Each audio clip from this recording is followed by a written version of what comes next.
1, 2, 3, 4. Bonus episode. Bonus episode. Bonus Episode of King of the What Now. Hello, fellow magical girls in Matakihara City, and welcome to King of the What Now, a podcast where we usually discuss One Piece, but today are discussing Madoka Magica and some associated properties. I'm your host, Kat, and I am a member of a distributed intelligence species that doesn't understand emotion and is using other species to further my own goals. And I'm your co-host, Joel, and I thought I was the guy who was collecting manila clams, my favorite flavor of clams. Is this not our Animal Crossing New Horizons bonus episode? No, we're not doing an Animal Crossings episode. Oh, okay, so this is Madoka Magica. Okay, I need to get into, okay, I have a wish, I have a best friend, ribbons in your hair, beautiful sweets, and, okay, got it. I am the red magical girl who is hanging out at the DDR arcade at the mall in my time off, when I'm not fighting evil witches. That was beautiful. So, usually we do a succinct summary of the series we covered, in this case, Madoka Magica, and I perhaps went a little overboard when I was writing mine. Of course. So why don't you give us a very succinct summary, and then I'll do mine for you. Okay, but before we do that, I do want to say, this is one of those shows that is much better if you watch it on your own and then listen to the discussion. I think there's been studies about whether spoilers actually ruin the experience, and there's some people who are like, oh no, I listen to people that I enjoy when they review something regardless of whether I've seen it yet or not. I personally do that as well. But if you have not seen Madoka Magica and you are listening to this, please consider watching the show and then coming back and watching this episode. We'll still be here. Right. There will be spoilers, and also just a quick content warning for the show Madoka Magica. It is very emotionally intense, and if you are a sensitive person, it might not be for you. So keep that in mind. Absolutely. Now you can do succinct summary. Madoka Kaname is your regular high school girl. She does her makeup with her mother in the morning. She talks about boys writing love letters to her friend. She has friends that are maybe a little bit too into her, and maybe it seems a little romantic, but who knows? She walks to school with them. She has the toast in her mouth because she's late to school. She's living her best life, and everything's going A-okay until she has a dream of the apocalyptic times that are coming. But it's just a dream, right? But then the new transfer student to her class is the same girl as the apocalyptic nightmare dream. So who knows what's going on? Along the way, she meets some magical girls, and she has to decide whether she wants to be a magical girl herself. The journey is full of twists and turns, and it's amazing. You should definitely watch this series because it's a very tightly told 12 episodes. And in the end, things happen. You know, one thing leads to another, as Brian Regan likes to say. And then she's gone. And then the story, yeah, absolutely. The story concludes with its natural conclusion, of course. The rebirth of the universe. That was super succinct. So I'm going to just read you the first paragraph of my succinct summary before I get really into it, and just give you a chance to respond to that. So, Madoka Magica is a thesis on hope, despair, love, and selfishness. It takes the traditional magical girl formula, a somewhat ditzy girl with pink hair is offered magical powers by a cute animal companion, and flips it on its head by asking, why are these girls in particular offered this power, and what are the consequences of having to fight darkness in secret over and over? So, if I'm understanding you correctly, you said that you went a little overboard with the succinct summary, and what I thought is that maybe you're going to give too many details. You know, in this scene, Madoka turns to the left, and it's like, that's not part of the succinct summary. But what you really meant is that you wrote a thesis instead of a summary analyzing the series, and you thought that would be a great way to refresh people's memories who hadn't seen the series in a while. I started a YouTube essay. Yeah, no. So, to get into the actual, this is a summary, I swear, of the series. Our main character, Madoka Kaname, lives a normal life with her loving family and her good friends until she encounters Kyubey, who is a cat-like creature that offers to give her magical powers and grant any wish she might have if she takes on the responsibility for fighting witches. Over the course of the series, she meets other magical girls, and she frets over choosing the exact right wish until she discovers Witches are not just some random enemy that who knows where they come from. Witches are magical girls who have given over to despair because, as the series says, for all hope that comes into the world, an equal amount of despair is created. It's a very Full Metal Alchemist of them. Sure. And then you get to episode 10 of 12, and you discover... Can we tag team this? Sure, go for it, man. Perfect. We get to episode 10, and we discovered that this Madoka show, which we thought was about Madoka Kaname, she's not the main character. The main character is this other magical girl who showed up as a transfer student, and her name is Homura Akemi. It's mentioned fully many times by Kyubey. Homura Akemi? Homura Akemi? But Homura Akemi! Homura Akemi! But there's something up with her. Not only do we not know what her powers are when she's first introduced, not only do we not know what her wish was or how she's a magical girl, because Kyubey says she didn't get her powers from me, which is the only way we know of for magical girls to get there. But it turns out she's a time traveler, and we're actually caught in a time loop, and that's why the first episode started with Apocalypse, because that was Madoka remembering the last timeline that got erased when the series started. Because things are a little wibbly-wobbly, yeah. So, when Madoka makes this discovery about witches, Kyubey explains that human emotion holds the power to fight off entropy in the universe. Yeah, something like when you transform into a witch, it releases a bunch of energy, and they need that to fight entropy. The loss of energy. Yeah. Yeah, absolutely. And they compare their use of magical girls to humans' use of animals for food. And they even make a comment of, we're much nicer to you than you are to the animals you eat, which I thought was an interesting take. Madoka is paralyzed by this knowledge until in a moment of desperation, she realizes the thing she wants most, which is to help people, can be achieved by becoming hope itself. So she wishes to erase all witches, past, present, and future, before they form, and she becomes God. Yeah, she becomes a sort of time paradox herself because... You know, anyways, it doesn't matter. She time travels, she saves all of these girls, and the karmic weight of her wish is so powerful that she literally resets the universe, and you now, instead of having... I don't think they had a name for it, like the law of witches, but, you know, when magical girls give into despair, they turn into witches. Now you have something called the law of cycles. And the last scene is Homura Kenny, who remembers, because of her time wibbly-wobbly powers, telling Kyubey, like, oh, here's how the world used to be, and here's how it is now. And Kyubey goes, oh, how very interesting. That sounds like something that I'll have to research further. And Homura's like, no, don't do that. Just focus on this. It's a much better system. I just want to know, and we'll talk about this later, but why would Homura tell Kyubey about that? Because that's how series always ends. That's how sequels get made. Well, because like in Westworld, right? Spoilers for Westworld, but you have scenes where you show Dr. Ford and whatever the other one was named having their conversations after everything has happened, and that gives you a kind of sense of closure because these two had conflicting ideologies. And so now that you see the result of their ideologies clashing, you need them to come back together, and you need one of them to say like, oh, I was right, or... I'm gonna get my revenge because how could you screw us over with your bad ideas? And so it's just kind of like, it's supposed to put the nice little bow on all of it to be like, oh yeah, they're friends with Kyubey and Homura is, you know... sad. Yeah. Yeah. Well, and so we mentioned Homura Akemi, but there are really 5 magical girls that play important roles in this plot. Sayaka Miki is Madoka's best friend. Mami Tomo, an upperclassman at their school who serves as a mentor to Sayaka and Madoka until she's eventually killed by a witch. Kyoko Sakura, who is Joel's favorite. She's got the fang, she's got the red hair. She's Sayaka's first rival. And then there's Homura Akemi. And only rival, to be clear, because there's only 5 of them. But yeah, she shows up and she's the first...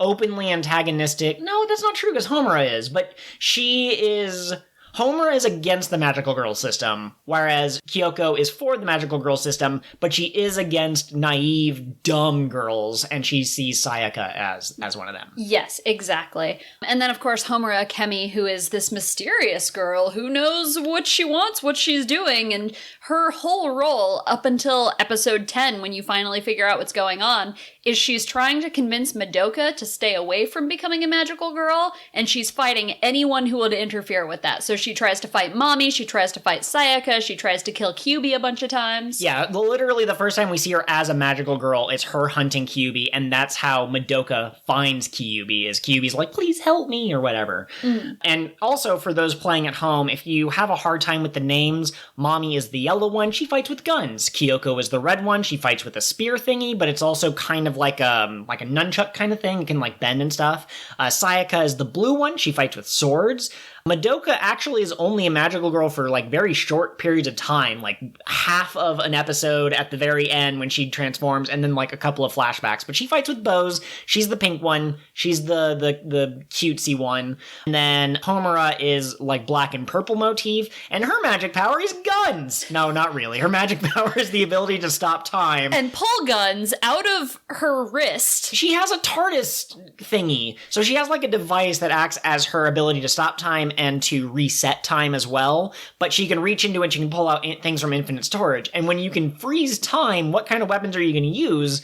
You're going to use long-range weapons, and you're going to set up your careful shot, and you're going to fire, and if you can freeze time, why not steal the guns from the Mafia? Like, why not? And so, she just has an unlimited arsenal. There's an extremely badass scene where music plays, where she's getting ready to take on the ultimate witch, who doesn't ultimately matter in the series, but she goes and she freezes time and stealing all the Mafia's guns. It's cool. So we already covered this. My favorite is Kyoko.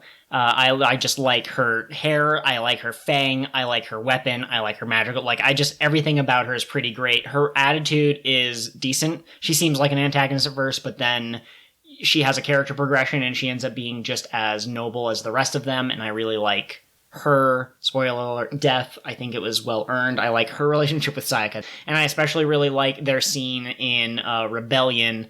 She's just great. I love her and Sayaka, but, you know, she's my girl. But who is your favorite? You know, that's actually a really hard question to answer. If I could be super boring, Madoka. Okay. Like, I like shows that end on a hopeful note, even though they make me feel sad, because, like, obviously there's not a real Madoka goddess who's gonna come save you from despair. How do you know that? You've never seen a witch? I've never given in to despair all the way. See? Yeah, maybe I will get vanished from the yeeted out of existence by my own despair. But Madoka aside, I really love Kyoko. Okay. Like you said, I think her arc and her death especially is well earned. I don't really care about Mommy, and I hate Sayaka. Everything about her is frustrating to me. Her over-the-top emotional reactions and her bad decisions and making her wish for a boy. Like, it's all stupid. That's fair. And her whole, like, how could he love a zombie like me? Listen, a zombie has rotting flesh and no blood circulation. I think, in certain senses, you're fine. Exactly. And then Homura, I feel like, despite ultimately being the villain, is very relatable. Like, I also would do just about anything for you, for example. Certainly. And I really like her progression. So I like Homura, but I think her magical girl form is underwhelming on purpose because that kind of feeds into her character. But for that reason, like, Kyoko nails it out of the park on like 6 different fronts, whereas Homura nails it on like 5 different fronts, maybe is even better characterized, but I want them to look cool when they're the magical girl as well. I'm sorry you asked me for a favorite and I gave you 3 answers, by the way. It's really hard to just pick one, but each of those 3 are a favorite for a different reason. For sure. I also really like, I call her Goblin Girl, and let me see, if I go to Google and I go Magia Record Goblin. The other Fang girl. The mercenary girl, yeah. She's really funny because she seems to be...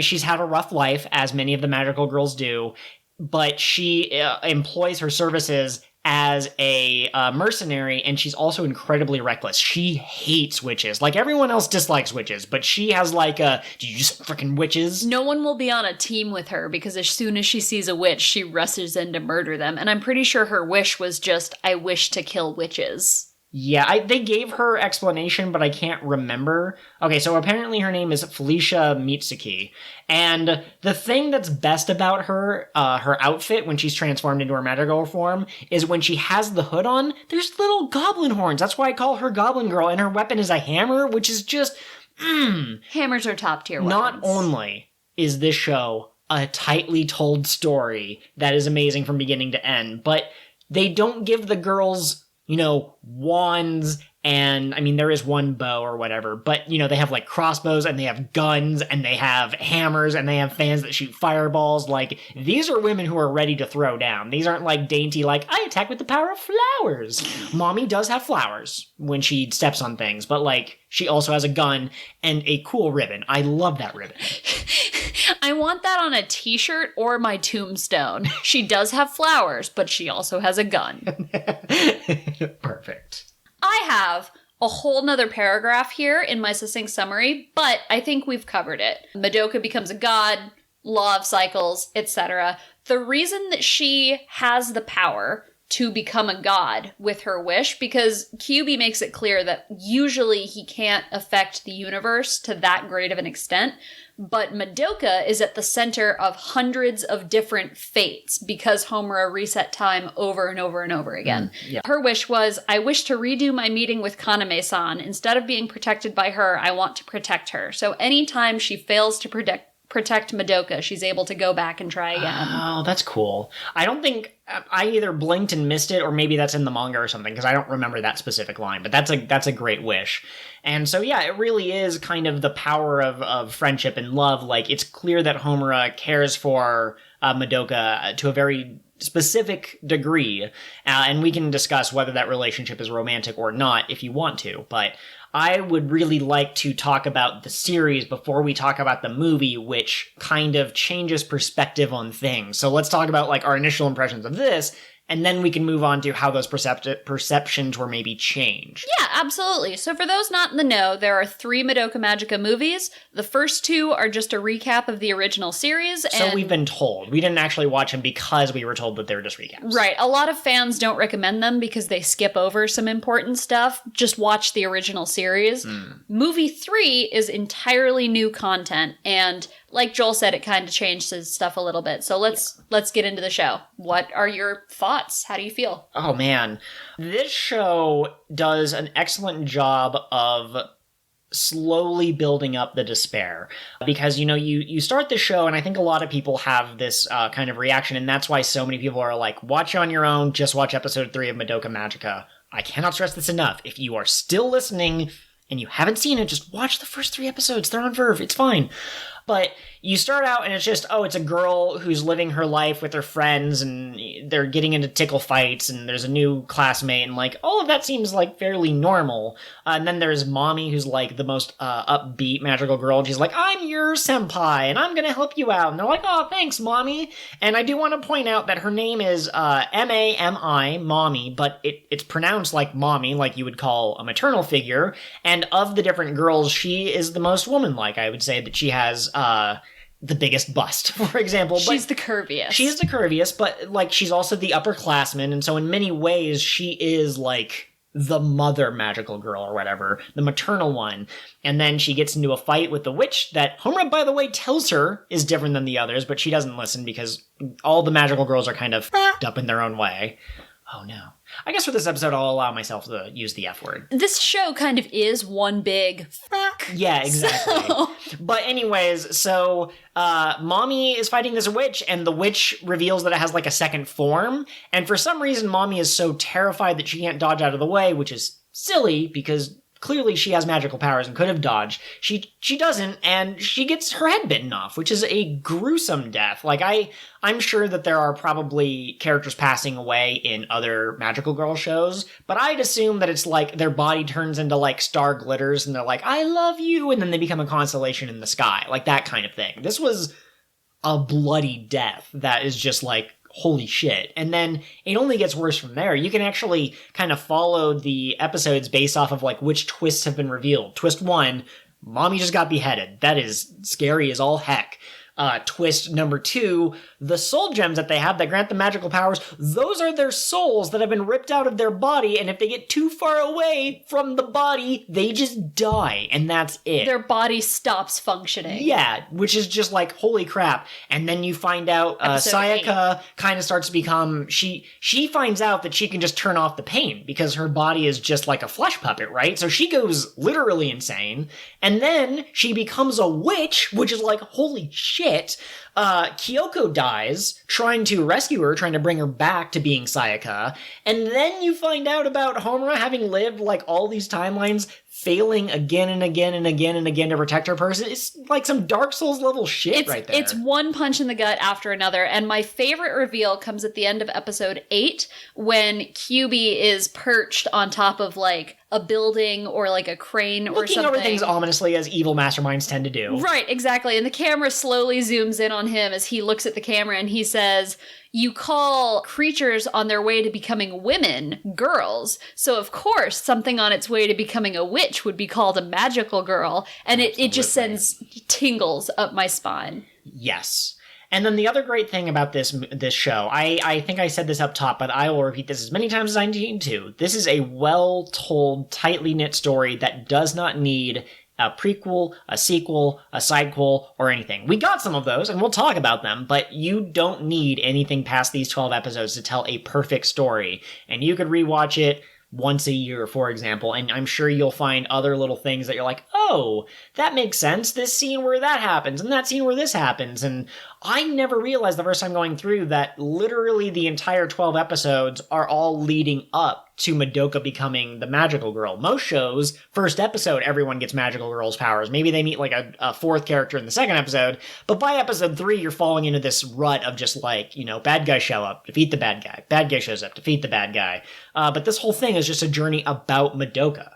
Yeah. I love it. No, absolutely. Well, and there's so much subtle foreshadowing throughout this show. The first episode, when Homura shows up, as Madoka is talking to her, she flinches every time Madoka says something. And you realize eventually, when you get to the reveal, that it's because she's had this conversation over and over and over, and she knows Madoka so well. Yeah, I absolutely love it. I love that you don't actually get to find out what Homura's power is until it becomes relevant to the plot. And so she fights a couple of different times, or she shows up in a couple of different situations where you're like, wow, how did she move so fast? Maybe she's just like really strong or whatever. But then you rewatch and you're like, oh, she's literally freezing time, and that's how she's able to do things.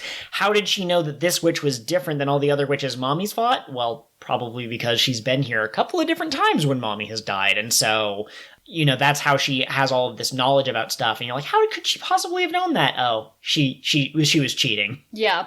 Well, and I just want to point out that we see the very first timeline when Homura makes her wish and gets her powers. And in that timeline, Mommy survives all the way to Walpurgisnacht, which is this big end-of-the-world witch that kills Madoka. Witch, yes. Yeah, it's a plot device, you know. But Mommy survived all the way up to that point. So Homura resetting time and interfering with Madoka's fate, is it her fault that Mommy died so early? That's a good point. We discover that Mommy is very sensitive. Anytime a dark truth is revealed, she goes a little crazy. At one point, she kills one of the other magical girls on her team in one of the timelines because she found out the secret about witches. And so I wonder if that sensitivity is part of what made her so vulnerable to dying when she didn't have colleagues, because Madoka was like, I'll join you, and she was so excited by the thought of finally having a friend that she didn't focus and died. Oh, that's a good point. Yeah. It's a great series, and I just love that it has this sort of like Homer's going back in time to save Madoka, because Madoka is like the cinnamon bun, and so a lot of magical girl stories, you know, the main character is the main character because they have like the biggest heart or the greatest imagination or the greatest sparkle, that sort of thing. It's also true of Sentai, which is why I kind of went into Tokuger territory for a second there. But the only reason why Madoka is able to save the world, and the only reason she's willing to make a wish that would mean unending torment for her, I guess is what's implied there, because now she has to fight all the witches herself. The only reason she's able to do that is because of her kindness, and the only reason that Homura thinks to try to protect her is because she's so infatuated with that. And so I wanted to ask you, do you feel that this story is pro-magical girl or anti-magical girl? And it feels like with all of the death and the despair and the darkness, it feels like it's anti-magical girl. It feels like it's saying, well, of course waving a magical wand won't solve your problems. The reality is much harsher, but in the end, it's still Madoka's pinkness, her element of heart, that causes all of the good things to happen, and eventually the story does resolve. So the impression I get from this series overall is that the creator must have an extremely high regard for teenage girls. And for the amount of emotion they bring to life and to their relationships and everything they do.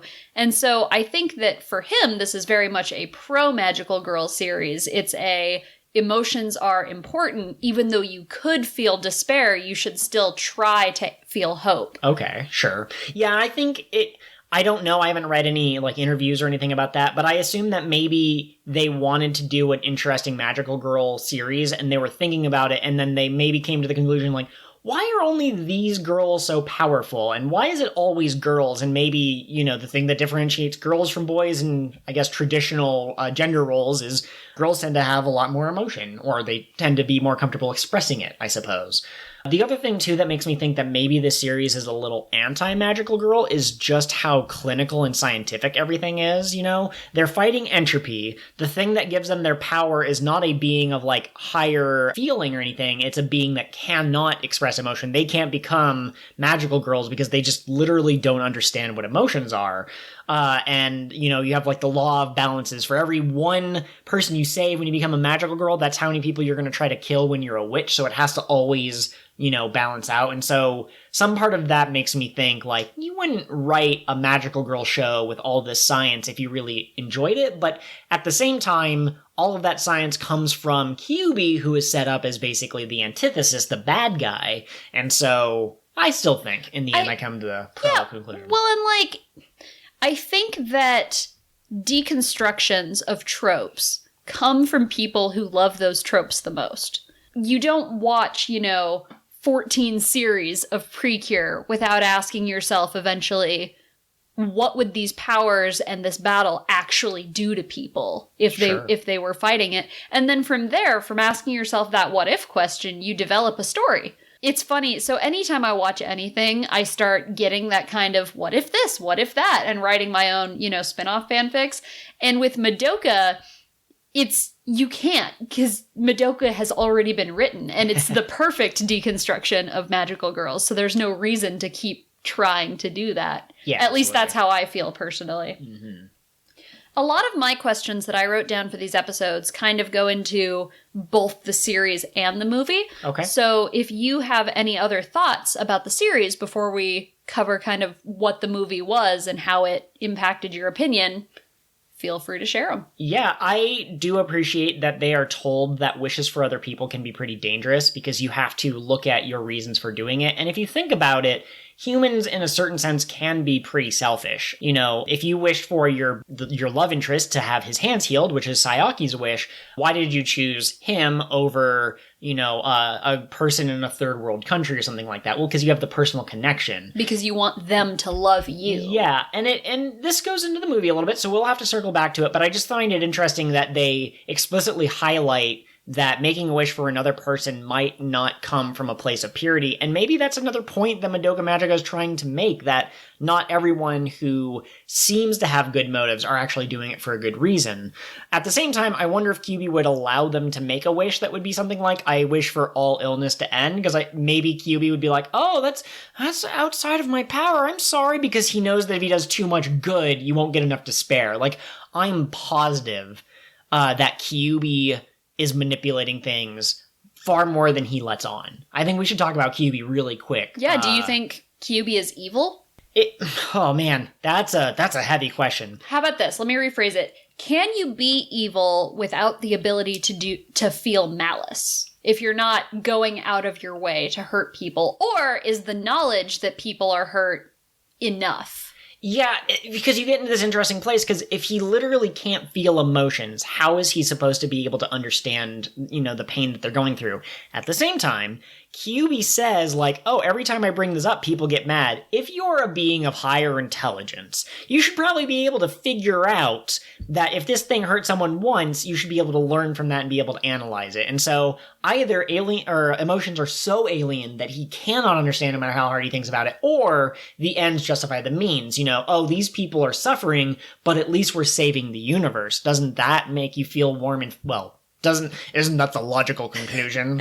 Yes, absolutely. Well, and Kyubey even says, we offered you the choice, but there's no informed consent there. Kyubey doesn't say, you will eventually turn into a witch. Do you still want magic powers? Certainly, yeah. He says that he gives consent and he explains things, but he only explains things after the fact, and again, in a way that kind of creates more despair. If you told someone straight up, like, hey, we're gonna take your soul out of your body, and also one day you might become a witch, fewer girls would be making wishes.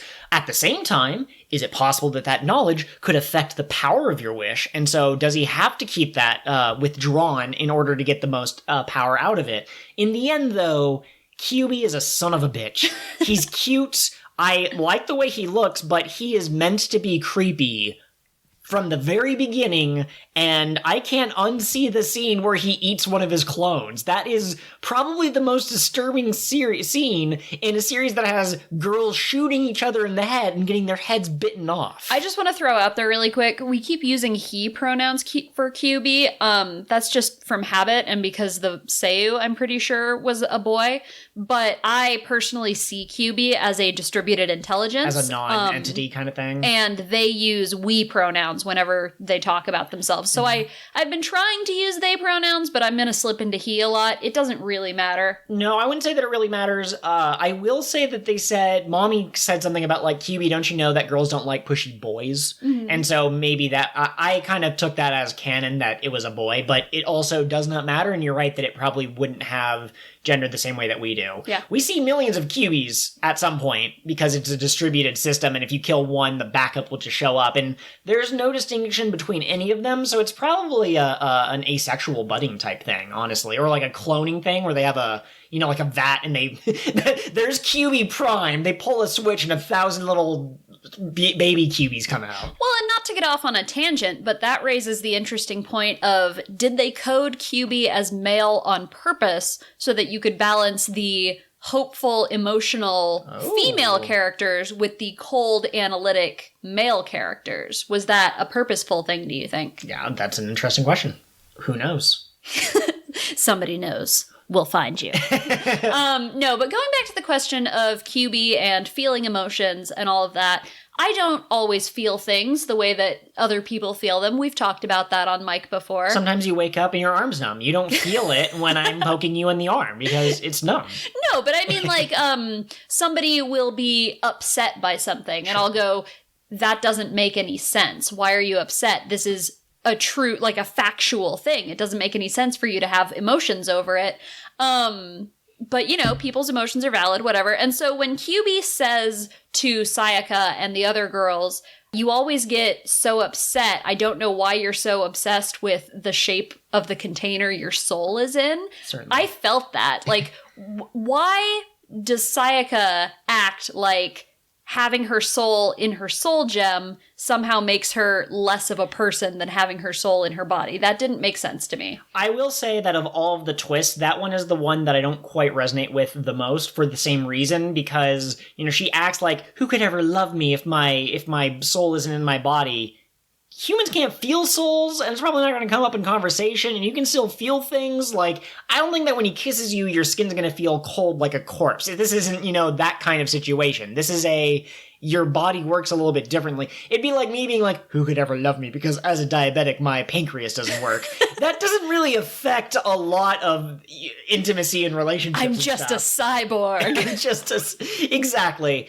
At the same time, I do understand why it would freak her out. She almost got killed by her best friend because Madoka doesn't know that it's her soul and throws it off of a bridge and whatever. But also, I understand being upset about being lied to by Kyubey. I think that is a bigger thing for me, but that's not how she takes it. She takes it in a completely different direction. You're just like, what the heck? Absolutely. But yeah, I think that about does it for that. Maybe we'll have more thoughts on Kyubey as we circle back, but maybe not. Absolutely. So, Joel, do you want to give us a super succinct one-sentence summary of the movie?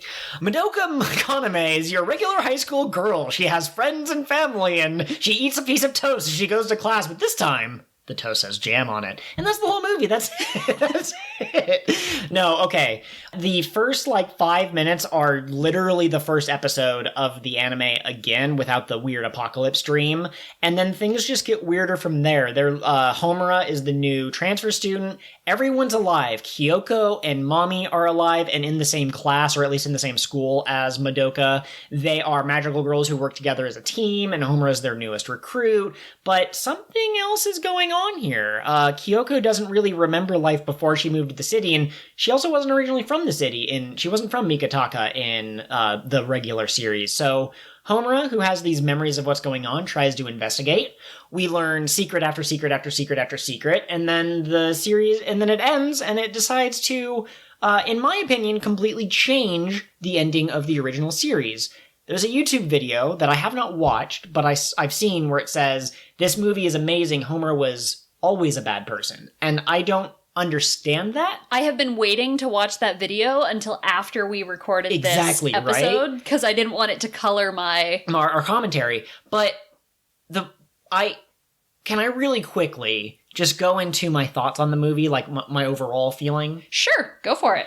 I think that this movie is decent, but for the most part, I don't like it because it feels like bad fanfic. It feels like the sort of sequel that someone writes when the first one was perfectly fine, and then people were like, "We'll give you more money if you make a sequel," and they're like, "Well, shit." Because when you make a series that has twist after twist after twist after twist, that has amazing character moment after amazing character moment, how do you make a sequel to that?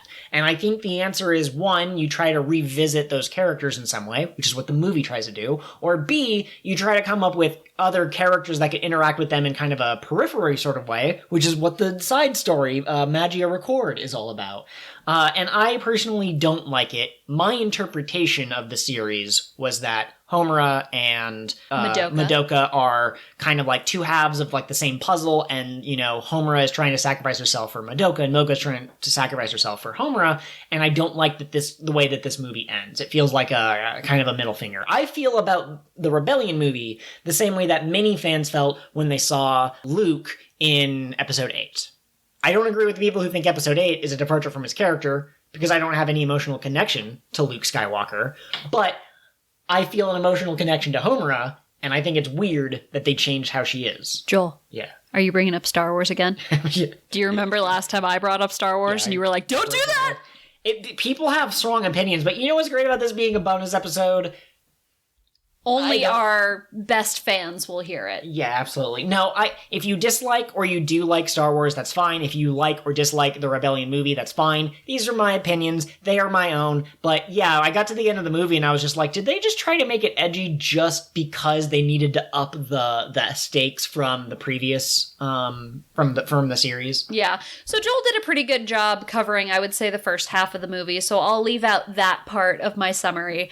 There is a creature named Bebe. It's a little chibi gremlin creature. So good. And at one point we recognize it as the witch that killed Mommy in the original series, but now it's just this cute little thing. It hangs out with Mommy. They're best friends. Yeah, so I would say the thing that the beginning of the movie tries to establish is it tries to make you feel slightly uncomfortable as well. Like, in the first episode, Madoka's trying to pick between her yellow ribbon and her red ribbon, and in this version of reality, she just has the red ribbon without consulting, and the toast that she's eating has jam on it. That's a really small detail, but there's just, small things that are changed that's trying to make you ask, what's going on here? So when you see the thing that killed Mommy, and they're hanging out, and they're best friends, and Bebe is doing her hair, that's supposed to make you go, And when Homura starts questioning the reality, that's the first thing she singles out, because that's obviously the weirdest thing. Right, so Homura starts questioning, what is going on? There's something wrong here. And she remembers, we didn't always fight nightmares, which is what they're fighting currently. We fought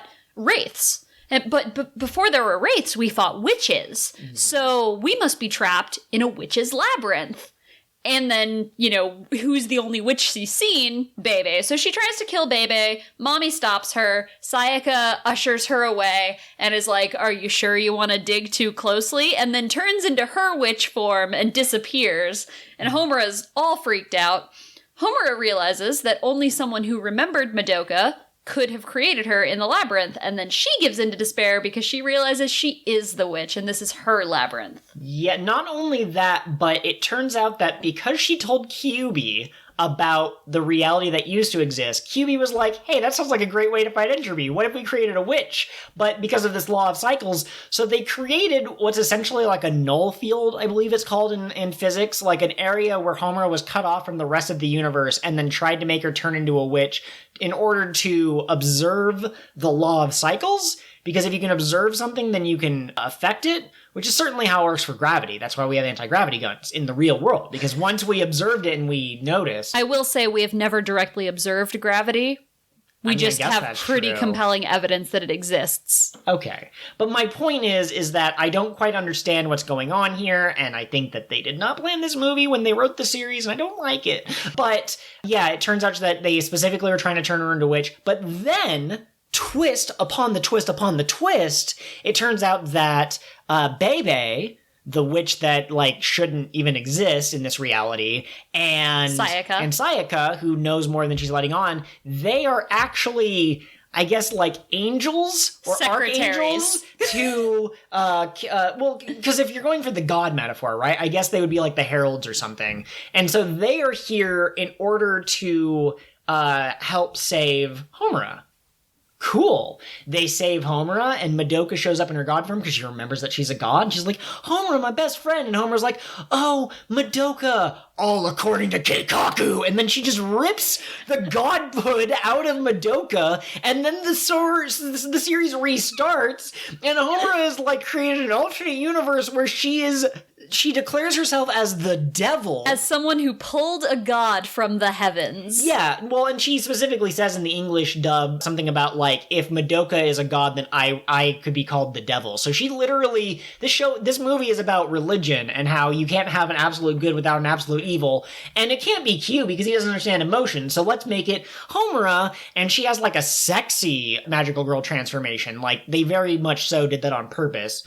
And Madoka's trapped in this, like, alternate reality, and if she remembers for too long, she'll regain her godhood, but Homura is there to make sure that she doesn't remember, and it's just a bummer of an ending, man. It is a bummer of an ending. Yes, so, really quick, when a magical girl turns into a witch, it's because a curse has replaced their wish, right? Is the canon of the series. Sure. So... Madoka goes to free Homura from the curse of despair that's going to turn her into a witch, and when Homura seizes her, everyone goes, hold on, what the heck is up with her soul gem? Because there's all sorts of colors in it, and she reveals that her curse is not despair, it's love. Mm-hmm. Yeah. And so love turned her into something even worse than a witch. And she splinters off a piece of Madoka. The law of cycles still exists, but the entity of Madoka Kaname is now separate, and she rewrites the laws of the universe once again so that Madoka can live with them and all of their friends. Okay. She takes the Kyubey, who she decides, these nasty little creatures, they have to have a place in this world, and she uses them to do Madoka's job as part of the law of cycles, so now Kyubeys are siphoning off the despair of all the magical girls.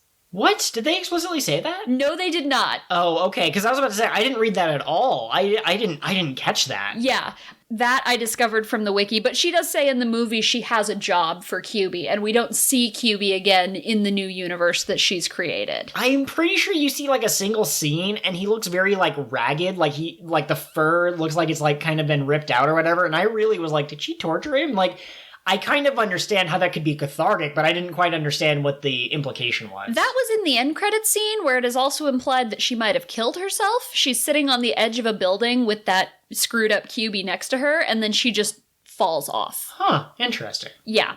So, you did not like the movie. I did like the movie.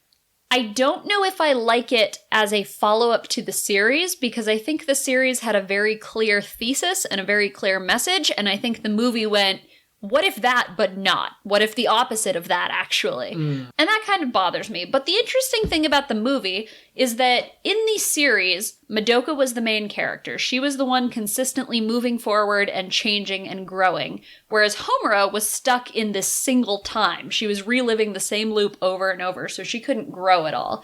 So the creator of the movie and the series said that when he set out to write this movie, he wanted to explore her finally being able to grow and change. And I guess her growth was into obsession and craziness. I do think giving her the chance to be the main character is interesting. Yeah, well, and if the whole thesis is that emotions are powerful, like love's the most powerful emotion of all, it allows Madoka to, completely rewrite the universe. I get that. If Madoka and Homura are two halves of the same whole, or they kind of reflect each other, that all makes sense. I don't feel as though there was any indication that her love was obsessive, other than you might say she tells Hyoko or Sayaka, I can't remember which, one of those Sayaka. two, that she doesn't care if other people die. She only cares that Madoka is safe or whatever. But at the same time, like, if something bad happened and all of my friends and family, were hurt or killed or something, and I was given the magical ability to make a wish, I mean, wishing everyone to come back would be great, but I would probably focus, say, on, like, you, or say, like, my mom or my grandparents. I would focus on them more than my high school friend I haven't talked to, but we're still Facebook friends, So, like, I don't think that it's compelling evidence to say Homura was always single-mindedly focused on Madoka. I just think that, you have your best friends and then you have your other not as best friends. Yeah, well, and this kind of gets into a question that I had. So we mentioned this briefly earlier, but throughout the original series, a ton of different characters indicate that magic should only be used for yourself and that it's a mistake to make wishes for other people. So I want to know what you think about the idea that selflessness is inherently selfish. Do you agree with that? That's a moral philosophy question that, right now I'm not sure that I'm equipped to handle. Let me just rewatch all of The Good Place and internalize some of that. I think that humans are capable of being selfless, but I think a lot of times that might be fed by other things. Big corporations, they do big charitable things, and like maybe the owner, CEO does believe in that charity, but maybe also it's a tax write-off and stuff. And, maybe we are kinder to the people that we love, and, maybe that on a subconscious level has some kind of like ulterior motives or whatever. But I also agree that people, for the most part, kind of want to do things that kind of make their life easier. So if you make enemies of everyone, life is harder. And if you try to build everyone up, you'll actually find that your life is more rewarding, And so I think that this show has a definitive view on that. I think the idea that the people who do the most selfless things, according to this show, are apparently the most selfish, but I don't know if I necessarily take that hard of a stance on it. That's kind of why the movie rubs me the wrong way, because I really like the kind of hopeful message at the end of the first movie, or at the end of the series, and it kind of defeats the advice is don't make wishes for other people because there might be ulterior motives behind it. But I think in the end, if you just take the 12 episodes, it says that Homura and Madoka had pure reasons for their wish. And so even if they examined it, they wouldn't come up with a selfish ulterior motive. They're really doing it out of the goodness of their heart. Yeah, Homura's wish for Madoka's sake gave Madoka the ability to free every magical girl across time. But then the movie backtracks on that and is like, Homura's love is actually her curse. Her wish was all about her. Yeah. And, I'm a behaviorist. I tend to be pretty clinical. Every behavior that a person engages in, they do because it fulfills some sort of function. And in the past, that pattern of behavior has fulfilled that function. And the issue of altruism is especially interesting because we evolved as social creatures. And like you said, altruism directly impacts your ability to stay alive. Mm-hmm. If everybody in your tiny tribe hates you, you're probably going to die. That's Whereas true. If you're all working together and doing things for one another, you're going to thrive. At the same time, selfish is a very strong word, and I don't think that everybody who goes out and does charity work, right? I don't think they're doing it to purposefully get something. No, I that's think certainly they true. do get something out of it, otherwise they wouldn't be engaging in that behavior, but I don't think it's on a surface level. Okay, yeah, for sure. I totally get that. Yeah, a lot of us, when we're kids, right, we're praised for sharing, and so we grow up with that association between sharing and being kind to people and feeling good because we got praise. And so even that good feeling is enough to make us want to do things for other people. For sure. Well, and let's not get too deep into this, but I'm sure that there are certain members of the atheist community who would say that, any work of charity that a religious person does feels to an atheist, it looks like they're perhaps doing it for fear of being punished in death for not being a good enough person. But at the end, I feel like a lot of the times it's more the outcomes and the consistency of the actions. Like, if you go to a soup kitchen once in 30 years, I wouldn't say that you're a very charitable person. If you do it once a year for 30 years, I think that makes you a more charitable person, even if there's a suspicion that, like, bad people get punished or something like that. I think there are truly altruistic people. I think there are people who are more selfish than they would like to be perceived, but because they're so worried about the perception, they're kind of putting on a face, but they do it so consistently that I think it should still count. Absolutely. But yeah, and I could say, going back to was Homer originally designed to be a bad person, or did they just pull that out of their, butts? I will say that she was very like, I can't live without you, which is a pretty dramatic state to be in, but at the same time, still not enough evidence to make me think, like, oh yeah, they planned this from the beginning. They wanted her to be secretly evil. Now, if they wanted her to be secretly evil, they would have put in a bigger point, some other play, some flaw in her character. Mm-hmm.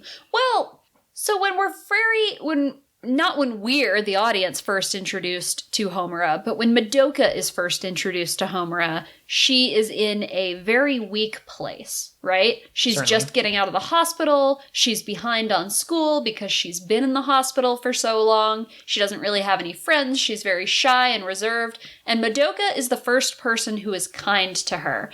And as this timeline progresses and things happen, Madoka continues to really be her only close friend. All the other magical girls kind of look down on her and see her as weak. So when Madoka's dying, there's a moment where Homura must be like, I don't know how to live without this person because this is the only person who is kind to me. Mm-hmm. So from that perspective, I could see it as a little bit selfish. The other thing, they don't just say, you shouldn't make wishes for other people because you're actually doing it for yourself. They say you shouldn't make wishes for other people because you don't know that that's what they would want. Madoka made her wish to be a magical girl. In the very original timeline, her wish was to save a cat from getting hit by a car. It was super impulsive, and that's just what she did. Because she is, I would say, the closest to being a truly kind person that this series puts forward. And so, in Homura resetting everything so that she never made her wish, would Madoka have wanted that? Now the cat has died. Was Madoka comfortable dying for that specific wish? Interesting, okay. Mm-hmm. But, I mean, impossible to answer questions, really, but... yeah. It comes down to the idea of, should you make decisions for other people? And for me, I think the answer is no. Ultimately, you should let other people live their lives the way they see fit. If you have the opportunity to help someone, you should. You should tell them, like, I can help you, but they should still have an element of agency in that. Okay, sure. Mm-hmm. Sayaka, no. I mean, Sayaka, yes, but that's not the one I meant. Kyoko Sakura, her wish was that people would listen to her father. Her father was a preacher. He was adding things to the Bible that weren't originally in there because he wanted to modernize it. People hated him for it because you don't do that. That's how you start cults. But when she made her wish, suddenly people started listening to him and people started coming to his services. And it was getting to the point where it was hundreds of people packing into his church. And then he found out that it was all her and that these people were brainwashed. They weren't listening to him because they actually believed. And he went crazy and he killed his wife and Kyoko's sister and then himself. Yeah. Yeah. So it's a very interesting question. And I don't think the movie entirely ruined Homura's character because I think you can see elements of that selfishness, but I think it did ruin the point that it's okay to make a wish for someone else's sake. Okay. I wouldn't say that it ruined her character necessarily. Like, I think that the two versions of Homura can coexist. Like, if you look at the original series, you could say, I could see how that could turn into an obsession. Or if you look at the obsession, you could be like, I can understand how she'd make a wish to go back in time. I just feel that it does change her image, and I prefer the image that I had from the series rather than the movie. Although, I mean, hey, if you have a god and you have a devil, there's no more room for, expansion. Maybe the next movie will have purgatory. Who knows? Maybe that's what Magia Record is about. I don't know. It's funny. We first watched Madoka either last year or the year before. But anyway, we first watched it a while ago, and when I got to the end, I went, wow, there is now a void inside of me. I want more of that, but that ended perfectly, and I don't want any more of that. And so for me, the movie was kind of what I wanted. It filled that desire for more Madoka, but in a way that I think took away from the ending of the original series. I would rather have just seen them do a whole new thing, which they did with Magia Record, a Madoka Magica side story. Do you want to give us a bit of background on that? Yes. But really quickly, I just feel like there's one major plot element that we have not yet discussed from these previous works. I'm sorry I gave you the perfect segue, but we have to talk about it. Big cake, round cake. I don't remember the rest because I'm not good at remembering lyrics. Big cake, round cake, right in front of me. Who do you think this cake could be? Babu babu baby. Okay, we're not going any further than that. There is a scene in this movie before they start getting into the mystery of whose reality is this? And it's just it's all 5 of the magical girls fighting together in order to defeat a witch. A nightmare. A nightmare, sorry. You're right. And the way that they eventually seal it is they sing a song where Baby turns back into its witch form, this long snake thing with weird candy corn eyes. Whose name is actually Charlotte for some reason. Okay, yeah, sure. And they sing a song about there's a cake, and I guess the cake is the nightmare, and they have to convince Bebe to eat the cake. And the way they do that is each one of them sings a verse where they describe what food they are, and whatever food they are gets added to the cake, and the cake gets bigger, and then they have to pass it off to the next person. And there's a bit of internal logic there where who goes first? Sayaka goes first, and she mentions that the cake is red, even though it doesn't look red to me. But she mentions that it's red, and then she passes it to Kyoko, who has red hair, and her motif is red. And she tells her story, and she talks about how Baby likes the cake. No, the cake loves Baby. Oh, the cake loves Baby, so the cake must be Mommy, because Mommy's the one who loves Baby the most. And then Mommy talks about how the cake is tumbling, and that goes to Homura, because I guess her mind or her personality is kind of tumbling, or she's an anxious... She tumbles through time. Yeah, okay, there you go. And then she talks about how the cake is sweet, so it obviously goes to Madoka. So it's just a delightful but also really unsettling scene. It's immensely unsettling. Did you get the impression that if they did their verse incorrectly, Bebe was going to eat them? That's exactly what I was worried about. And I think that they have reinforced this by having it be Bebe from the original. I don't know if that scene was actually meant to be creepy to the girls in it, or if it's just creepy to us because we have meta knowledge. But that song has been rattling in my head, and I think I'm going to rip the audio and put it at the end of this episode, because I don't think podcasts can get copyright struck. But it's so delightful, but also weird, and they all have, different ways of they're all sitting at a table, but the way that they're, putting, a little X in front of their eyes, or they're, clapping their hands, their eyes are closed, or the way they point at the other people. And if you watch the dub clip on YouTube, there's several comments that point out that the way Homura says Madoka is adorable, because it's Madoka, and people just love it. And I love it. It's great. It's cute. There's a great piece of foreshadowing where Madoka says that she's the melon, and if you split the melon, you'll have a sweet dream, which foreshadows the end when Homura splits her in half and creates this ultimate good reality.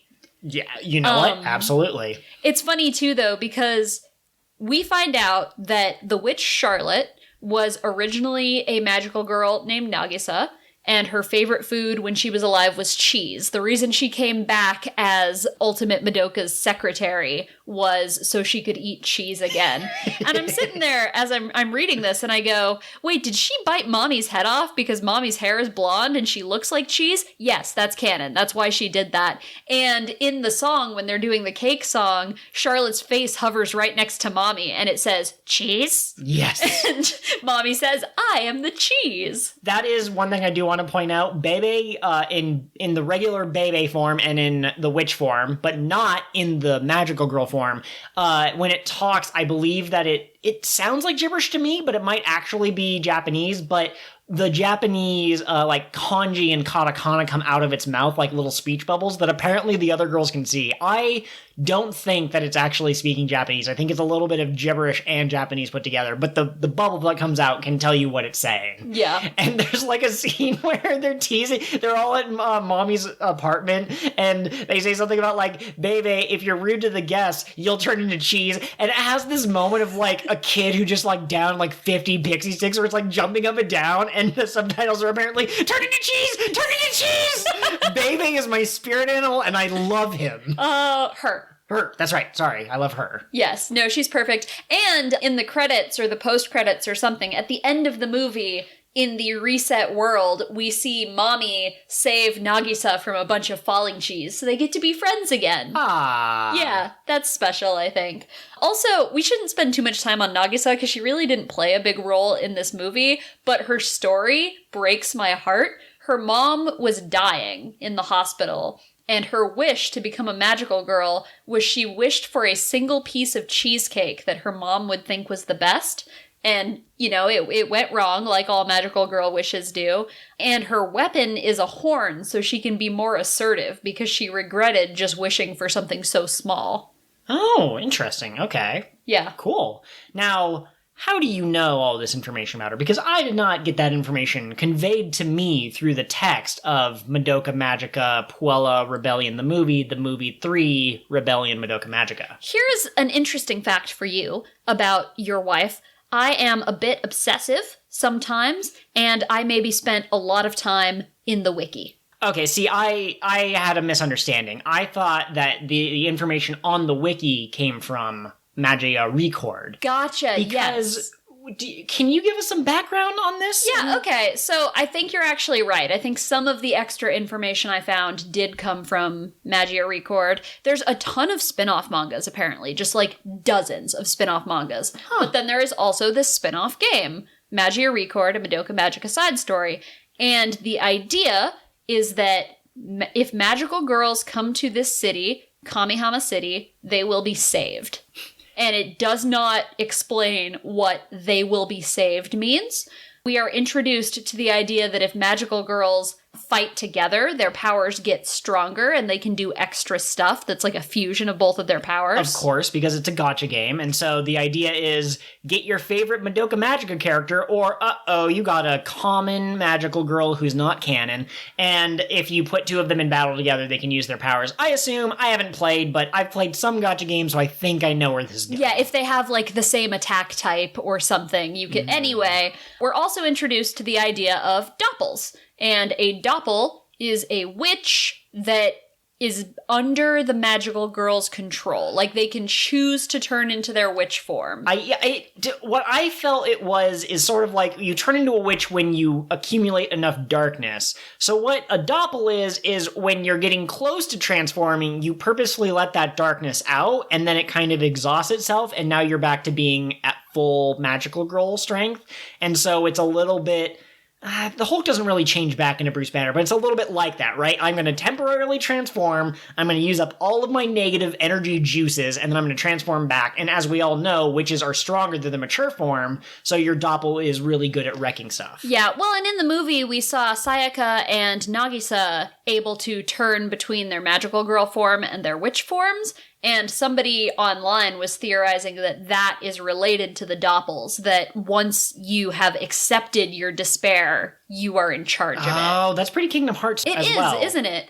So that's interesting, but there's a whole lot that we don't really get about Magia Record. It was started as an anime series, and there's going to be a second season next year, I think. We just finished the first season, 13 episodes. And it was not as tight a story as the original Madoka. There is a girl who has a name, and she... That's very, very good information to have about that character. I forgot her name. Just go ahead and keep talking. Anyway, there's a girl. She realizes that she had a sister, and that her wish that allowed her to become a magical girl was that her sister's illness would be cured, but now her sister has vanished from the universe. She's not in the photos that are clearly of them together. It's just like her arm around nothing in all these pictures. Obviously, she hasn't gotten around to photoshopping her sister in yet. Clearly, her sister is an imaginary friend. Really quickly, the Wikipedia has reminded me that her name is Iroha Tamaki. Thank you. And her sister's name is Ui-chan. I believe so. But anyway, her sister's just been erased from reality. Nobody remembers her. And she goes to Kamihama City because her sister appeared in a dream and was like, magical girls can be saved here. And so she thinks if she goes, she'll find clues about her sister. Yeah. And we get to the end of the season and no closer to the sister thing. She occasionally mentions looking for her sister, and every time she meets a new magical girl, she brings up this sister. But as far as I can tell, the story is more about this group called the Wings of the Magius, or Wings of Magius, something like that. And their goal is to free all magical girls. So maybe they're the ones behind all these rumors at Kamihama, but it seems like maybe they're those sort of people who use the means to justify the ends, kind of like Kyubey, and maybe are doing some bad stuff, but it's hard to tell because the story's all over the place. Yeah, it's indicated that they may have created doppels, that they figured out how to harness that, and then it's also indicated that they're controlling and using witches. The thing that they fight in this series are rumors. Which is actually super cool and reminds me of Twilight Town from Kingdom Hearts 2. And God, the series is so much Kingdom Hearts. I love it. It reminds me a lot of Welcome to Night Vale, actually. Because these rumors pop up and nobody knows who started them, but they're always something that has to do with some kind of like despair. Mm-hmm. So like one of the rumors is there's a staircase, and if you write your name on the 13th stair and your friend's name on the 14th stair, you will no longer be friends. And if one of you tries to apologize, they will get sucked into a nothing universe. Yeah, they will just disappear or something like that. They'll be punished. There's another one about like wishing that people could come back, but they do come back, but it's bad coming back. And all of these in some way tangentially relate to Iroha trying to find her sister. You know, I can wish for someone to come back. Well, maybe that's Iroha. Oh, people disappear if they do the stairship thing. My sister disappeared. But she's just meeting new characters left and right. And it's kind of weird how they kind of do the same thing again as Madoka Magica, but not really. The main character is the smallest and appears to be the most, like, kind-hearted. She's also the element of pink. The opening has her dancing with her, like, witch self, and they, like, fuse to become her magical... Not witch self, her magical girl form. And they fuse together to become the magical girl, which is also true of the opening of the original Madoka Magica with Madoka. So I'll come back to that in a second. But there's another girl, she's the red one, she's the feisty kind of like angry one, which is really similar to Kyoko. There's a little goblin girl whose whole thing is that she's a mercenary and she doesn't really have anyone she can count on. She sees this more as like a job than anything else, which also was kind of like Kyoko. There's a girl who she wished to survive and she seems to have a hard time connecting with other magical girls and she knows more than she's letting on, which is very similar to Homura. It's crazy. And this is supposed to be a side story, which makes me think that it takes place concurrently with the original anime series, as in that same timeline. They have witches, they don't have wraiths. Okay, great. Mommy shows up, and Sayaki shows up, who in our timeline that we're familiar with, we're not witches at the same time, or we're not magical girls at the same time. So why are they both alive, and why do they both know things that they would only know if they were at the end of the series? And Mommy is insane.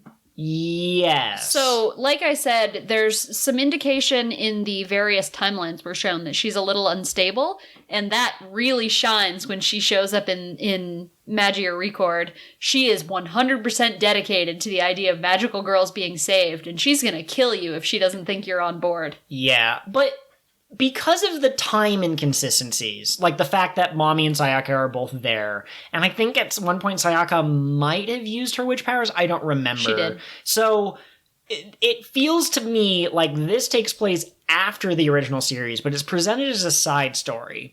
And you have a pink girl who has like kind of two forms, I guess. She has her normal and she has her magical girl form, and they fuse together, and that's really similar to... I wonder if Iroha is actually some part of Madoka and the other half she's looking for, because if you're going to write a side story which feels like fan fiction, what's the ultimate way to elevate your OC character, Do Not Steal? By having them meet the character that they're inspired by. That's what Sonic Forces did. That's what I think this is leading to. I think Madoka will show up in the last episode, and she'll be the cameo, and she'll be like, oh, it's so good, Iroha, let's join our pink powers together, and they'll form the ultimate giant crossbow and shoot the bad guy in the heart. Yeah, where is Madoka? Where is the law of cycles in this universe? Does it exist? Everything in Magia Record is extremely unsettling. There are birds just everywhere, and I don't know if I've mentioned this on mic, but I find birds pretty freaky. Like, I just don't trust their eyes. Okay, that's fair. Have you ever looked into a bird's eyes? It's terrifying. They're dinosaurs, and they've never forgotten. Okay, yeah, absolutely. And the creature, the witches and the labyrinths that they create are usually pretty creepy, and we need to talk about that really quick. But in the rumors sort of aspect of it in Kamehame City, Kamehama, I think. Kamehama, okay. That could be wrong. It's something like that. But what we can agree upon is it has the word kami in it, which means God, which I think is probably related in some way to the big reveal that they're ramping up to. But the rumors take the form of like these like paper thin, like they're literally cutouts, like paper that dolls. Are walking around that like walk up to just random people who are having a conversation, and they'll go, did you hear about the mystery water? If you drink the mystery water, you'll be really beautiful. And then they just like run off, and then the people who are having a conversation go, we should try some of that mystery water. Did you hear about the rumors? And it's like, what a weird, it's like the brainworms from Rick and Morty. Like, it's such a weird way to set up your thing, and that entire city is fake or a simulation or a dream within a dream. There's no way. Oh, for sure. And I will say, I really enjoyed Record. I want to know what's going on. I don't think it needed to be Madoka Magica. I would have been just as invested if it were an entirely new thing. Yeah, but would we have watched it if we didn't know that it tied into that series that everyone's talking about? That's the problem, I think, with a lot of... I mean, this is true of games and movies and TV shows all the time, that, you know, you create something that's like a spinoff and people want it to be just like the original, but you can't just do the original because then people would yell at you for not being original. I liked the story all right. I liked a lot of the girls that showed up, but she meets a group of 3 when they're investigating the stairs. And then they kind of peace out, and then she meets a different group of 3, and then later I'm pretty sure that they mention one of the previous groups by name, but, like, they got written out, like, so abruptly that I don't remember who they are. We straight up see 2 of the girls in the original trio die, and the third turn into a witch. And then eventually they show up again in the background, and they're fine, but they're off slightly. And they've, like, joined the wings of the Magia. So I think you're right that this is some sort of alternate pocket dimension or something, because it can't be concurrent with the events of the original series, because Madoka literally went back in time, and she changed, like, all of time. Yeah. So it's impossible for witches to exist unless this is, like, completely a separate thing. Yeah, well, and could you imagine, let's go back to our favorite thing, One Piece. Could you imagine if a mobile game came out like the Beans game that came out recently? I don't even remember what it was called anymore. Is it like Mochi or something? Yeah, maybe. But imagine if they came out with one of those, and it was the untold story of that time that Luffy teamed up with Dragon and Garp in order to fight the Supreme Admiral of the Navy, and it was canon, but it was a gacha game. Like, people would get upset, and there's no way that Oda would let someone do that. So because this anime is based off of the gacha game, I assume the game is more focused on introducing a buttload of characters of different archetypes and different bright colors that they're wearing and different levels of insanity, because one of these will appeal to their many different fans. And then I think the anime is supposed to be more faithful to the game than telling an interesting story. It is interesting, but I don't think that it can really cleanly fit into the timeline because, again, it feels like fanfic. And there are too many characters. There are too many characters. Well, and I didn't know it was going to be a two-parter. I thought there was only going to be the one season. So we got to like one episode until it was over. I'm like, okay, we've met the wings of the Magius, but there's like 8 named members, and there's no way they're all getting taken out in a single episode. That's just impossible. But overall, I like it. It was interesting. It brought me back to the Madoka Magica world. But again, I'm just going to recommend anyone watching this, just listen to watch the first 12 episodes. Maybe look up fan art of the girls from the gatcha games because the goblin character is great. And then listen to the Big Cake song because that's a bopper. Bopper? A jam? A bop jam. A banger? A jopper. You've got a banger, a bop, and a jam. What about a jelly?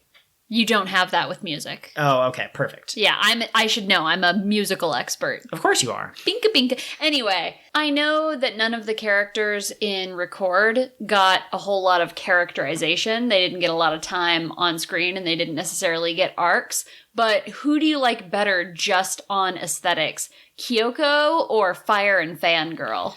Oh, that is hard to say. I like fans as kind of like a weapon or as like an accessory or whatever, and I also really like her. I'm the best, yeah! I like that she's girls. Not Rock Lee, but his like apprentice guy from Naruto. Rock Lee is the... Oh, he is? Yeah, Guy is the... Gotcha, but I like that she's like that kind of character. Like, she's the apprentice, and she's really pumped up to get stronger. Oh, man, but you said aesthetic-wise. I think I might have to give it to Kyoko, who is a like a bright crimson red, whereas Suruno, I guess is her name. I'm bad at the names for Magia Record. I never made an effort to learn any of them. But she's more of an orange, which is not quite up my alley. But I guess in terms of weapons, I think I would count Suruno as slightly better. I'd love to see what happens when she goes all out. If she had a moment of self-sacrifice and she pushed her magic to the absolute limit, I'd love to see what her ultimate looks like. But yeah, I'm still going to give it to Kyoko. Very good, very good. And also, Kyoko, I'm pretty sure, knows she's in anime. Listen, you have until I finish this Pocky before I'm going to interrupt the fight. That's plenty of time for me. Oh, that's perfect. So, the creator of Madoka Magica came out and said that when he finished the original series, he didn't necessarily want to do anything else with it because it felt like a series with a lot of room for fan creations and fanfic and people exploring their own take on this universe he'd set up. And so you saying that Magia Record and Rebellion both kind of feel like fanfic is really interesting to me. And I'm curious, do you have an idea for what you would do if you were going to explore this universe yourself? Oh, gosh. I think that the way they set up the ending and the way they set up, like Madoka is the final moment in the magical girl journey of this universe. So if I were to write my own story and I wanted there to be magical girls, I would probably do some kind of it takes place 50 years ago. And of course, that means that that the girls are going to give into despair, which kind of sucks. But at the same time, if you wrote it after the original 12 episodes, Madoka could show up and make a surprise appearance by saving the main girl. But I would just tell a story of like a group of magical girls in a completely different setting, at a completely different time, and they have their own struggles, and you make the interpersonal drama more interesting. Maybe 2 of them are sisters, but they haven't gotten along since their mom passed away, or maybe one of them made a really stupid wish and one of them made a really selfish wish, or maybe those 2 butt heads, and have it be about the interpersonal relationship rather than trying to expand the lore. Oh, did you know that in addition to witches, there are also shades and shadows and wraiths and demons? And oh my. No, just leave it with witches, have it be a story where we all know they're going to die, but have it be, a character she tells the others, to go off, she'll hold off the labyrinth, and you're like, oh, is this when the character dies? And then they have a moment of triumph, and you're like, oh, I thought that was when and then they die, and you're like, that's right, they have to die because this is Madoka Magica. But, just tell a completely different set of characters and stop trying to introduce new ideas. Yeah, I wouldn't mind narrowing in on, say, one magical girl who, like Sayaka, made their wish for somebody that they wanted to be in a relationship with and exploring, like, their struggle to actually pursue that now that their wish has been granted. That would be interesting to me, fanfic-wise. I'm not going to ask you what your wish would be because I think that's pretty personal, but if you had the opportunity to have any wish granted in exchange for becoming a magical girl and fighting witches, would you take it? I don't think so. Because wishes are great, but at the same time, if I'm spending my whole time fighting evil creatures that may one day kill me, can I really enjoy the thing that I'm wishing for, you know? Oh, that's a really good point. I am very risk averse in my life. I don't like to move locations. I don't like to change jobs. I don't like, I don't know, gambling on the stock market or that sort of thing, you know? And so I think that the idea of fighting witches, even if it meant that I would be helping people around me, it would still be a little bit too much of an unknown. I'd still be too afraid, I guess. Mm-hmm. So, in a sense, I am Homura. I do not have the confidence to.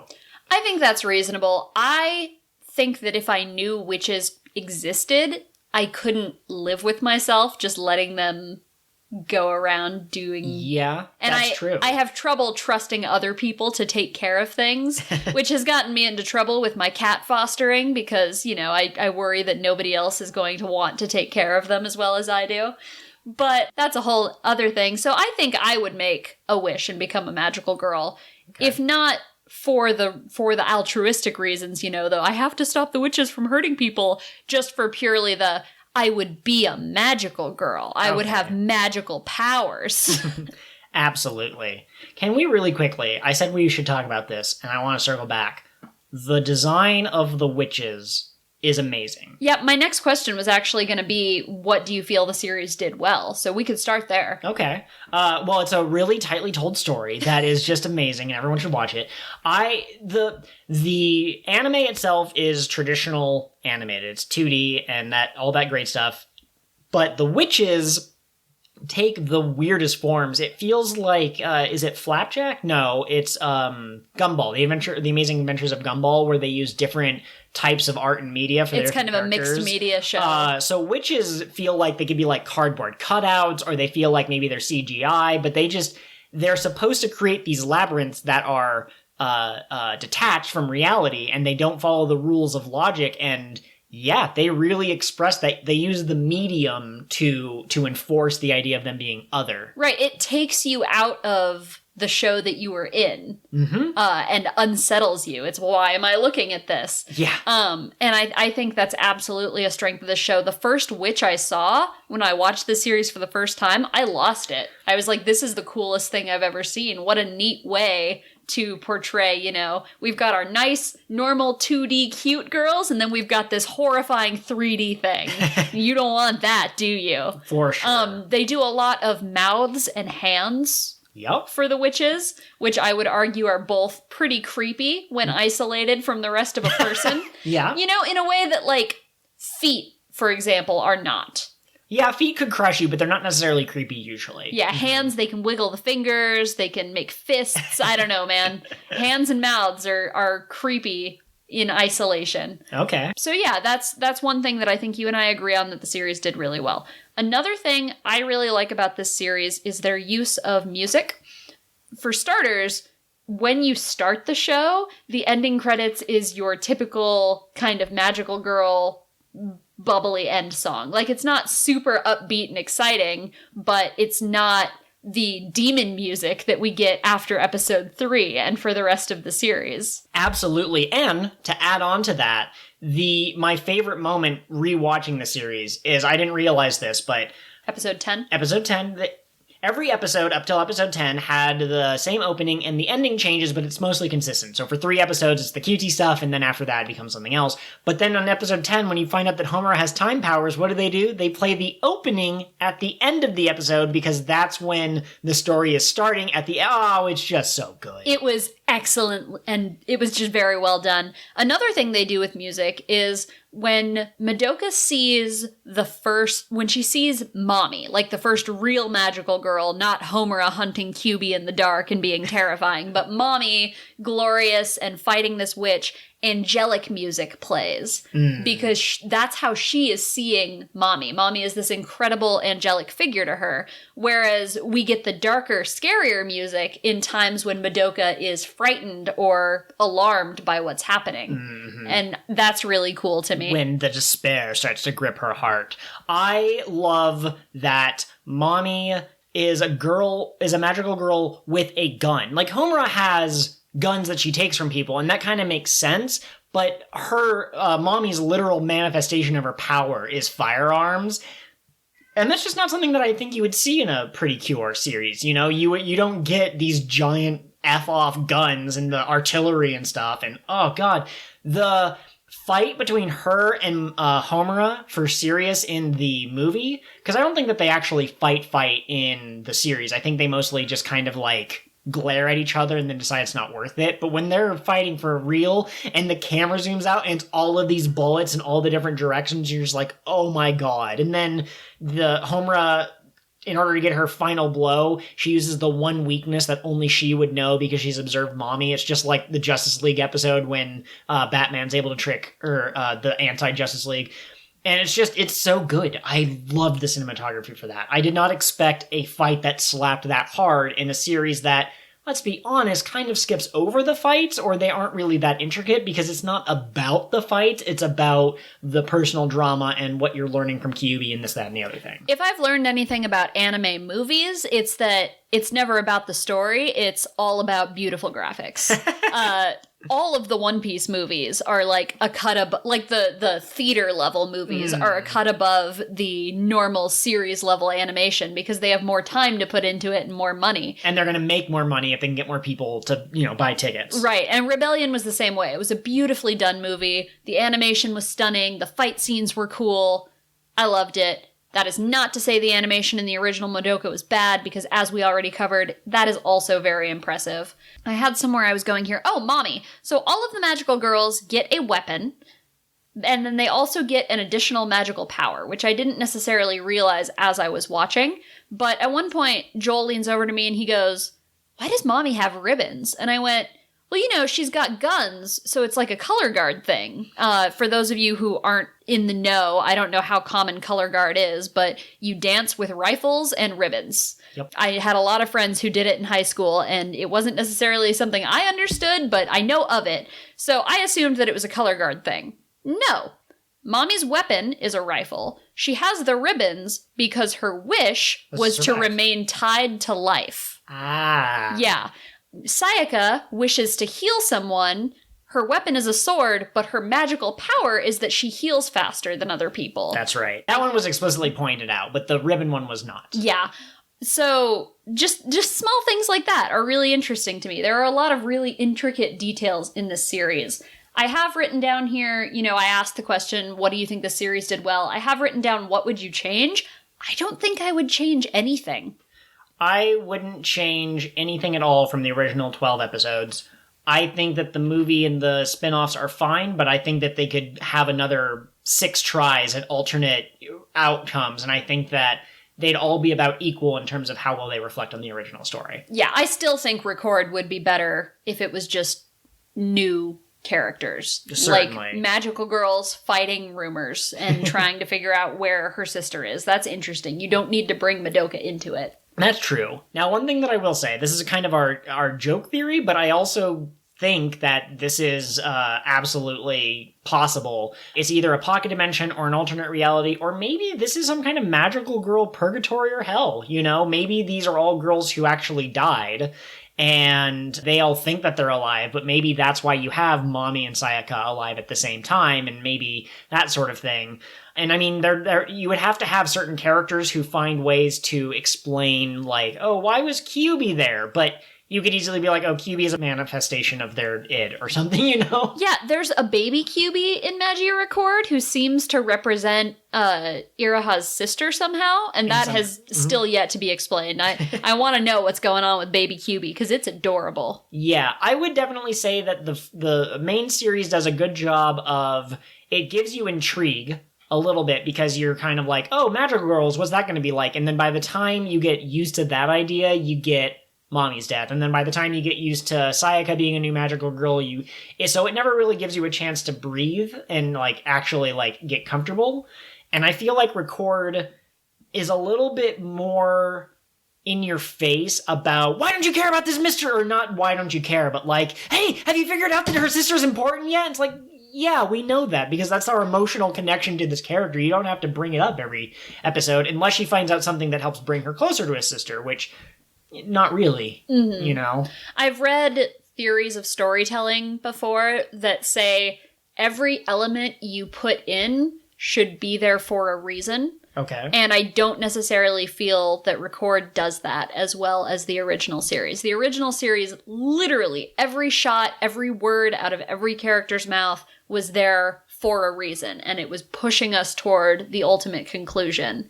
But Record is more meandering, and there are characters that show up just to be there because, like you said, this is a gacha game, so they gotta throw in a lot of the gacha characters. So I would like to see something like this, but, you know, done a little more tightly, I guess. Yeah, absolutely. What kind of person do you think would really enjoy this series? Who is this series for? I mean, this is going to sound kind of pretentious, but, like, if you're the sort of person who goes on YouTube and you watch videos about, like, the philosophy of Joker in The Dark Knight Rises or whatever that movie was called, or if you're the sort of person who, you know, looks at how cool it is that Captain America's theme is always that he never changes and Iron Man is always trying to push forward. Wow, I just picked 2 examples that were from Wisecrack. But I think there's a certain... When I watch TV with my mom, if I point out in Breaking Bad that they literally have certain colors that mean specific things, like this shade of blue was always related to Walter's meth that he's cooking or whatever. Was it meth? It was meth, yeah. Okay, I don't know why I forgot that. But anyways, and then like this color purple means that they're not related to Walter's drug dealings at all. Like when I tell that sort of stuff to my mom, she goes, ugh, it's just a story, just watch it. And that's a valid way to watch things. There are a lot of anime out there that are just kind of like, just watch and you don't have to think about it too hard. But if you like thinking about stuff and you like philosophy and kind of like looking into like the heart and mind and the human condition, I think this series is for you. If you're a fan of magical girls and you're like, wow, these are really episodic, can't anyone take a risk? This is for you because they take risks. Yeah, absolutely. If you like say Precure, because I feel like that's the stereotypical, prototypical magical girl show.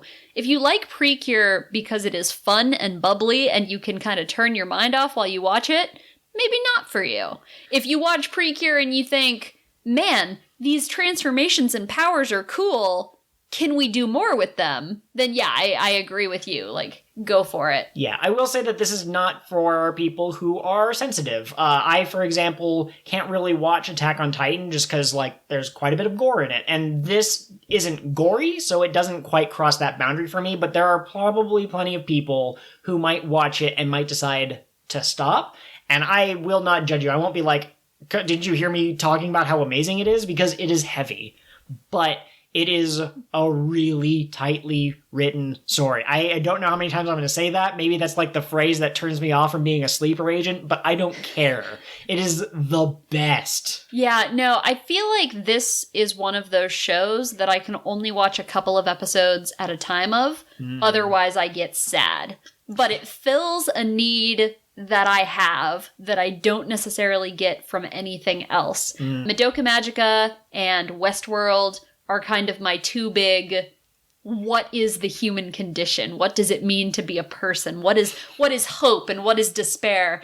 And, you know, I don't need any other shows to fill that role, I don't think. Westworld is actually an interesting story to put in that thing. Really quick, spoilers for season 1 of Westworld, I think, because I also feel that in the Westworld universe, people would make wishes and then immediately be like, I made a bad choice. You know, like Ford and the different robots. You know, could you imagine if Dorothy, is that her name? Dolores. If she made a wish for, you know, I wish to be human or whatever the heck, and then she becomes human, she goes, oh no, I made a terrible mistake. Being a robot was so cool. Yeah, being a robot is cool. Gosh darn. Gosh dang. Oh, that's another thing too. You're asking about fanfic ideas.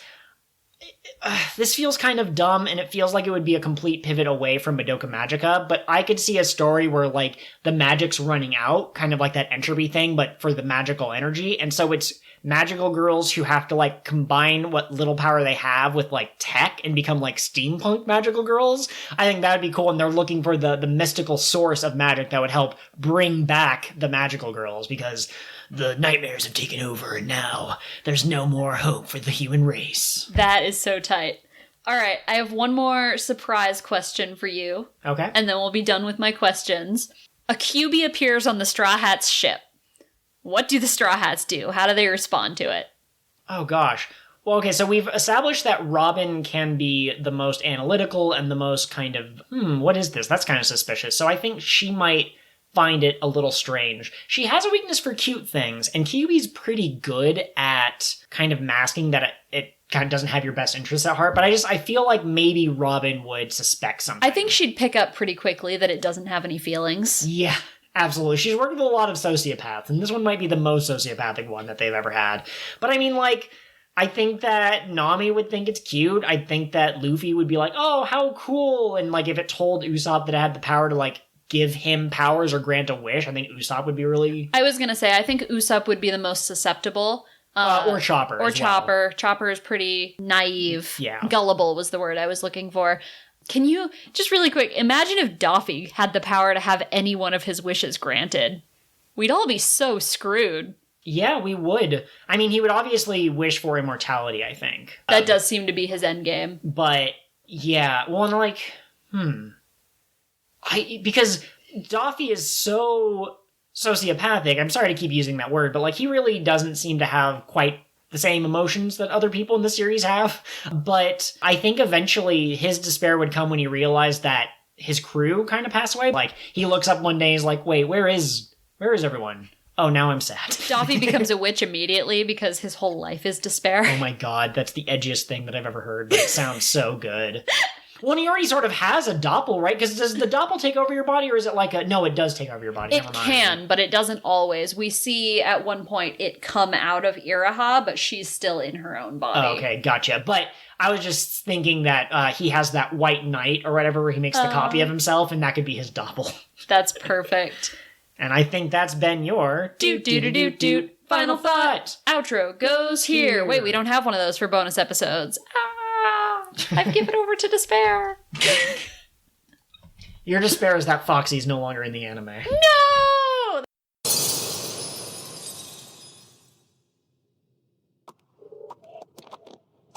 Big cake, round cake, right in front of me. Who do you think this cake could be? Mojo, baby. No, it's not me. I'm just a little old raspberry. That big round cake's too red, don't you know? Could the cake be Kyoko? No, not me. I'm the juicy apple in this story. That big round cake loves baby, can't you see? Is the cake mommy? No, it's not me. I am the cheese.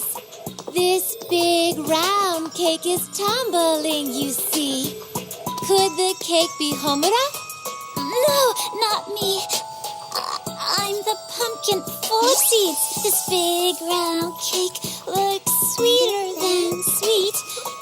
Could the cake be Madoka? No, it's not me. I'm the melon, don't you see? When you slice the melon, it will bring you sweet dreams. So why is a dream so bitter?